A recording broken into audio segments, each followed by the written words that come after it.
Hello and welcome to Alive and Composing, well, of course, performing today, but still alive, with the wonderful world of Innova. For now. And today's guests, Danny Holt and Molly Gebrian. Please state your name for the records properly. That was close. Molly Gebrian. Gebrian. Yeah. Did I get Danny Holt? Oh yeah, right? Danny Holt is It's hard Danny's to easy. get wrong. Yeah. Okay, let's go back to Molly because you have such an interesting name. Is it an anagram of something? No, it's Hungarian, actually. Same difference. Sure. And have you met this guy before? Never seen him in my life. So how come you got an album together? Was that sort of impromptu Cage Cunningham? Yeah, I picked him up off the street. We actually met when we were 15 at a music festival when we were kids. And we've been friends ever since. We started this project when I was a doctoral student at Rice because it was a requirement for my degree to do an independent project. And we'd never collaborated, so we thought, why not do something totally insane? And relive those years from the age of 15. Right. Okay, Danny, you are a two-time Innova artist. This is your second one. Ooh, it sounds so exciting when you put it that way. Two-time Innova artist. Kind of like the Olympics, but different. And what do you play and why? Well, I mostly play piano, but for the last decade I've been playing piano and percussion simultaneously because back in the day when we were teenagers, I was also a percussionist, but I kind of had let the percussion lapse until at the Bang on a Can Summer Music Institute back in 2003 or 2004, there was a Michael Gordon piece where I was asked to play keyboard and kick drum. And I'm telling this story frequently these days, and I really mean this when I say this. It was like I had one of those true light bulb moments, like the light bulb above my head, bing! And I had these visions of me sitting at the piano surrounded by percussion instruments. And so I started developing this concept of playing piano and percussion simultaneously. You know, composers will occasionally ask a pianist to, hit a woodblock or a cymbal or something like that. But since I actually was trained as a percussionist, I thought I could do something more elaborate. So I really just, it started as this idea of like, what might be possible? And it started with an idea of a core setup. And then as I started interacting with composers and springing this crazy idea on them, I started getting really interesting feedback and composers coming up with ideas that I hadn't thought of. So over the years, I've fine-tuned this piano percussion idea. And then eventually I thought it might be fun to just up the insanity of it all by throwing another instrument into the mix. And Molly, what's your problem? You only play one instrument. I know. When we're on stage, I feel so like I just have a viola here. What am I supposed to do? It's been interesting though, and we've talked about this a lot. A lot of the composers have asked me to do various percussive extended techniques. So it's not enough that Danny's playing percussion. I also have to play my viola as if it were a percussion instrument. So. Do you see that as a kind of idiomatic thing about it? Is it going to continue this path? The more composers write are going to fall into that? Yeah, I don't know. It's been interesting because it seems to me anyway, each of the composers came to that individually, thinking about the sound palette they want for their piece. A lot of them came to these kind of noisy extended techniques for me. Not all the pieces have them, but enough of them do that it's been a theme. And with my solo piano percussion repertoire too, the interesting thing is always seeing how composers respond to that idea and how they make choices about exactly which percussion instruments to use and then how to use them. How do the piano and the percussion relate to one another? Is it a piano piece that is kind of supplemented by some percussion? Is it a multi-percussion piece where the piano is just one part of that? Or is it something in between, some kind of, fusion of the two? And so, yeah, once viola is thrown into the mix, I think a thoughtful composer will go through that process and ask, okay, well, how do these three instruments relate? And really, I think the most successful composers, the most successful pieces are the ones by composers who think of this as an instrument almost. Yeah. Whether it's a solo piano percussion thing, it's piano percussion is the instrument. And Trios for Two is viola piano percussion is the instrument. Right, yeah. Having added more percussion to the piano, which is already a percussion instrument in one sense, do you find yourself hitting the piano less frequently or preparing it less frequently? Well, it certainly depends on the piece. I mean, there are pieces, there are definitely sizable sections of some pieces where I'm not playing the piano at all. And in some pieces, it ends up, like I said, it ends up feeling more like a percussion piece where the piano is just one part of a multi-percussion setup.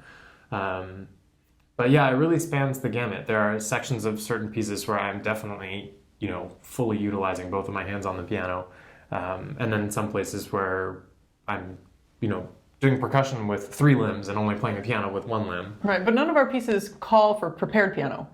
Right. For instance, which is interesting. Some of them have him playing inside, but it is pretty rare, actually. They tend to use the piano as a piano, at least in our repertoire. Yeah, in a lot of the solo repertoire, composers are interested in having me do extended techniques in the piano, I think, again, to kind of blur the sound world of the piano and the percussion. But unfortunately, because I have so many instruments on the piano, it's very difficult to actually reach inside the piano to do any extended techniques. And also, on a concert where I'm already having to do so many set changes from one piece to the next, having to deal with unpreparing something or then preparing something, that gets complicated too. So it's tricky. And I was working with some composition students the other day, and I was kind of posing these kinds of questions to them. Okay, as a composer, like, what are some of the interesting challenges that this instrumentation presents to you, and how would you think about writing for this instrumentation?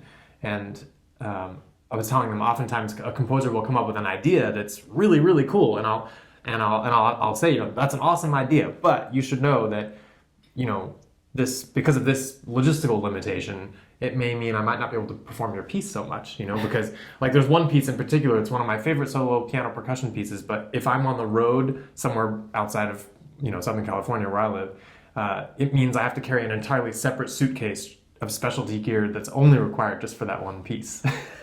So there are logistical concerns. So usually when composers are in the early stages of brainstorming a piano percussion piece, whether it's a solo one or one of the trios for 2 pieces, there's a dialogue, and one of the things that comes up in that dialogue is they ask about preparations and extended techniques, and I just explain what the limitations are. Yeah. Have you been asked to do something that is physically impossible? You need to grow another limb? Yes. The classic mistake that even very smart, very accomplished composers make, the classic mistake is writing a passage where they specifically want me to be using the sustain pedal on the piano, and they have me doing like a bass drum and hi-hat at the same time. Which are played with pedals. Which are both played with pedals. So there are the 3-limb passages. But, in general, my attitude and my response is there's always a solution. So hopefully we can find a solution that involves as little compromise as possible to the musical idea. And sometimes there's a solution, sometimes there's a technical, logistical solution that I just haven't thought of. So whenever possible, that's the best thing, if I can actually execute the composer's idea, if I can find a way to do it. But, there are limitations. If you look at, the part of my setup that people can't see from the audience is I have, well, I counted this the other day, now I don't remember. There's like 4 pedals, right? Well, there's more than that. But, there are 3 piano pedals, and right. then 1, 2, 3, 4, 5, 6 pedals. Okay. Including the foot pump for the melodica. So, but certain pedals are positioned where they are, and there's only so much flexibility about where they are. So, if you want me to use 1 foot and go from the bass drum to the hi-hat, that may not be possible because it one of these. And as long as Molly has a rest, you can always turn his bass. Right? Yeah, that's right. Well, there's so much percussion between him and the piano, I can't reach over there. Well, think of all those doubling fees you get from the union. Yes, exactly. That's right. If only. So how did you find the composers to set up with this challenge? Well, I should say right from the get-go, we've been very fortunate that we have found composers who are inspired by this idea and willing to take that risk, and also willing to do so without necessarily getting like a huge commission fee, because it's so difficult to find grants, especially for a small quirky project like this. Organizations seem to want to give grants to write a symphonic piece that's going to be co-premiered, co-commissioned by 4 different orchestras, and you have to be under a certain age and have a certain ethnic background. It's like there's so many variables. I think between the two of us, with our teaching and performing schedules, the idea of applying for grants, unfortunately, is very, very daunting. So. Right. But when we started this project, I was living in Houston. I was at Rice, and he was in LA because he's been there for forever. And we decided we wanted to commission 3 Houston-based composers and 3 Los Angeles-based composers. So I kind of made a list of composers who I was friends with, whose music I liked, and I sent the names to Danny, and he listened to those, and he chose the Houston composers, and then he did the same for LA composers, sent me, names and websites, and I listened to their music, and I chose the LA composers. So that's how it started. But yeah, it definitely starts with, thinking of composers who we have personal relationships with, who we can say hey, here's this crazy idea, unfortunately, we can't offer you a ton of money for this, but if you write a piece, we promise we're going to play the shit out of it, and we're going to play it multiple times, by the way. And, for some of the pieces, we'll end up making a really fine studio recording. Right. But yeah, it's always a matter of finding composers whose music we're already excited about and who we can imagine them, taking a thoughtful approach to this unique instrumentation. Yeah. And what's the rehearsal process like if you live in different parts of the Hilarious. We don't get to rehearse that much because we live in different places. We have to look at our calendar, kind of a year in advance to figure out, when do we have big breaks. Often we've ended up doing a lot of rehearsing over the Christmas break several times because that's like a bigger... Yes, the Christmas break, which becomes an intensive working period. Right. But the rehearsals themselves are hilarious because Danny has so much going on and he has so many pedals. Often he'll need to, step on the sustain pedal and he'll hit the bass drum instead. And it's supposed to be quiet and there's this big drum and, it scares me. But yeah, we kind of just have to find these little pockets of time in because we both teach, we both play a lot, we're really busy. So we kind of have to plan really far in advance to be in the same place. And our first rehearsals were like before I even had my studio set up. So yeah, we were in my living room on a digital piano. And I was like in the kitchen. Standing between the living room and the kitchen. But we made it work. Yeah. I mean, Molly is always very thoroughly prepared. I'm always impressed. I never feel like I'm thoroughly prepared. Even when I'm playing the concert, I'm still like, wait, what am I doing? So that makes a really big difference because I'm just struggling to navigate the technical aspect of what I'm doing. So I can always count on Molly, which makes it easy. We're very efficient when we rehearse. That's true. And we're also both very good at hunkering down and just, we can rehearse all day for several days if that's what needs to happen.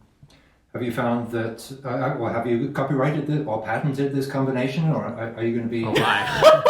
Maybe before you release this interview, we should. We hadn't thought about that. Well, no, I mean, my idea with the piano percussion thing, partly it was really just for me an excuse to play percussion again. I had lost touch with my inner percussionist and, had no desire to be like a marimba soloist or like a multi-percussion soloist, but I had those skills and that desire. So a lot of this project has just been a chance for me to play percussion again, which has been great.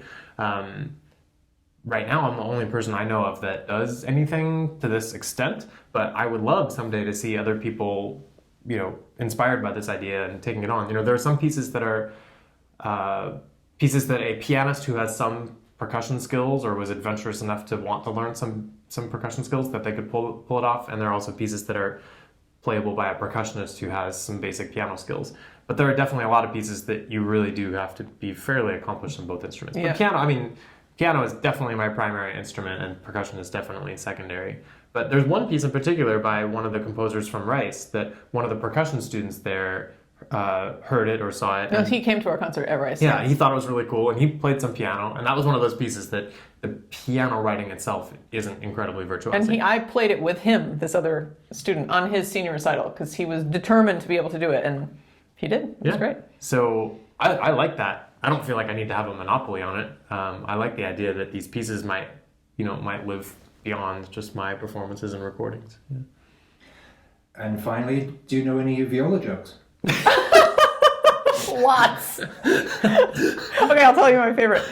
So there's this guy, this is a long one, unfortunately. There's this guy who is last chair viola in the East Middle of Nowhere Philharmonic, right? And he finds this genie lamp, and so he rubs the lamp, and then the genie comes out. Okay, you get 3 wishes, right? And he said, I want to be the best violist. Okay, so he wakes up the next day, and he's principal violist of his East Middle of Nowhere Philharmonic. Great. So he rubs the lamp again. Genie comes out. Okay, you have 2 more wishes. I want to be the best violist in the world. Okay, so he wakes up the next day and he's principal of the Berlin Philharmonic. He's like, wow, this is amazing. I wonder what I can do next. So, rubs the lamp. Genie comes out. I want to be the very greatest violist in the world. He wakes up the next day. He's last chair, second violin in East Middle of Nowhere Philharmonic. That's my favorite one. Thank you for that. You're welcome. I would say something about T for 2. Was that the inspiration for Trio for 2? I think one of your colleagues actually coined the name. One of the composition professors at Rice actually coined the name because it's trios, but for 2 people. So hopefully the next album will be quartets for 2, and I'll play percussion. Some percussion too. Yeah. The Infinite series goes on. Thank you for telling about us, and what a time we've all had. Thank you. Thank you.